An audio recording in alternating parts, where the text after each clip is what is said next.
कौन बनेगा नेता। नगर निगम के चुनाव पास आने वाले थे। पूरे कानपुर शहर में टिकट को लेकर मारामारी शुरू थी, लेकिन सबसे ज्यादा चर्चा में वार्ड नंबर 40 की सीट थी। वो इसलिए क्योंकि इस बार वहां की सीट महिला के लिए आरक्षित थी। अब सवाल ये था कि चुनाव लड़ेगा कौन। इससे पहले ठाकुर साहब वहां से पार्षद थे और इस बार उन्होंने अपनी पत्नी सीमा ठाकुर को टिकट दिलवाई और ठाकुर साहब की शान के कारण सीमा जी ने 20,000 वोटों से चुनाव जीत लिया। अरे बधाई हो सीमा भाभी, अब तो आप वार्ड की पार्षद बन गई हैं। अब तो हमारे काम आप ही करवाएंगी। अरे ये तो सिर्फ नाम की पार्षद बनी है, वो तो महिला सीट आ गई, वरना पार्षद तो मुझे ही बनना था। अब भले ही चेहरा इसका होगा, लेकिन पावर तो मेरी ही होगी। अरे वाह भाई साहब, क्या दिमाग लगाया है आपने भी। आइए आप लोग, खाना लगा दिया है सबके लिए। सीमा जी पार्षद बन चुकी थीं, फिर भी उनकी एक ना चलती। सारे काम ठाकुर साहब खुद ही संभाल लेते और जहां जरूरत पड़ती वहां सीमा जी का अंगूठा लगवा लेते। सीमा जी ज्यादा पढ़ी लिखी भी नहीं थी। एक दिन ठाकुर साहब और सीमा एक प्रोग्राम में जाते हैं। अरे ठाकुर साहब, आप आ गए। ओहो, पार्षद मैडम भी आ गई हैं।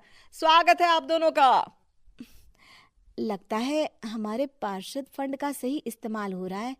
चलिए अब उद्घाटन करते हैं। ये लीजिए ठाकुर साहब कैची, आप ही सबसे पहले प्रवेश कीजिए। सब लोग आगे निकल जाते हैं और सीमा जी पार्षद होने के बावजूद भी पीछे खड़ी रह जाती हैं। वो देखती हैं कि वेलकम बोर्ड पर उनका नाम है, लेकिन महिला होने के कारण कोई उनका सम्मान नहीं कर रहा। अगले दिन एक आदमी उनके घर आता है। अरे ठाकुर साहब नमस्कार। कल ना हम नोटिस किए कि हमारा घर तो अवैध है और नगर निगम वाले उसे तोड़ने आ रहे हैं। अरे कुछ कीजिए ना ठाकुर साहब। देखो भाई, मैं तो ज्यादा कुछ कर नहीं सकता, पर अगर तुम सबकी जेब गर्म कर दो तो कुछ हो सकता है। कुल मिलाकर 4 लाख लगेंगे। अरे 4 लाख ठाकुर साहब? अरे भाई, मैं अपने लिए नहीं मांग रहा हूँ। दरोगा है, इंजीनियर बाबू है, बड़े साहब है, सबको देना पड़ता है ना थोड़ा थोड़ा। बोलो है मंजूर? तभी वहां अचानक सीमा जी आ जाती हैं। अरे ये आप क्या कर रहे हैं? पहले इन्हीं लोगों से तो आपने वोट मांगे, अब इनसे ही पैसे ले रहे हो। अरे चुप रहो तुम, तुम्हारा काम है सिर्फ अंगूठा लगाना, तुम वही किया करो। मुझे दूसरे काम तुम मत सिखाओ, समझी? और तुम ना जाओ, अब पैसे लेकर आओ, वरना जेसीबी किसी भी वक्त आती होगी। सब कुछ ऐसे ही चलते रहता है। एक दिन सीमा जी और ठाकुर साहब को एक लोकल मीटिंग में बुलाया जाता है। वहां पर कई और अधिकारी लोग भी मौजूद रहते हैं।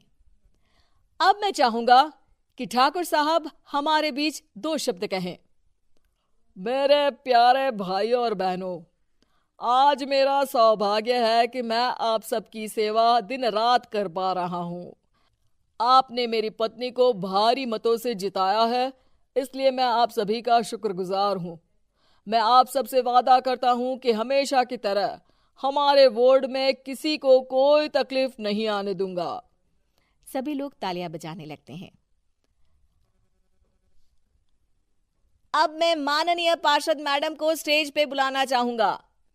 अपने नाम को बुलाया सुनकर सीमा जी एकदम चौंक जाती है। उन्हें बिल्कुल उम्मीद नहीं थी कि इतनी बड़ी जगह उन्हें मंच पर बुलाया जाएगा। जैसे तैसे वो मंच पर चढ़ती हैं। ऊपर जाते ही सीमा जी को सारी पुरानी बातें याद आ जाती हैं कि किस तरह उनके पति उन्हें कभी भी आगे बढ़ने नहीं देते और उनके नाम से गलत काम करते हैं। वो बोलने लगती हैं। मैं आपके वार्ड की पार्षद सीमा हूँ। आप में से बहुत कम लोग ही मुझे जानते होंगे, क्योंकि इससे पहले मुझे कभी ऐसा मौका ही नहीं मिला। सारे मौके मेरे पार्षद पति यानी आपके ठाकुर साहब ही लेते रहे, लेकिन आज ये मौका मुझे मिला है तो मैं इसे ऐसे ही नहीं जाने दूंगी।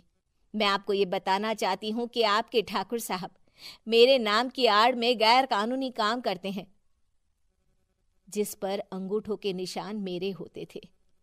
इसीलिए मैं अपनी गलती मानती हूँ और आज अपने पद से इस्तीफा देती हूँ, ताकि आगे से कोई गलत काम ना हो पाए। अब फैसला आप सबके हाथ में है कि आप हमें क्या सजा देना चाहते हैं। सीमा जी की बातें सुनकर ठाकुर साहब के चेहरे का रंग उड़ जाता है और वो शर्म से मुंह नीचा करके वहां से चले जाते हैं और पद से इस्तीफा देकर ही सही सीमा जी अपने आप में आत्मविश्वास महसूस करती हैं।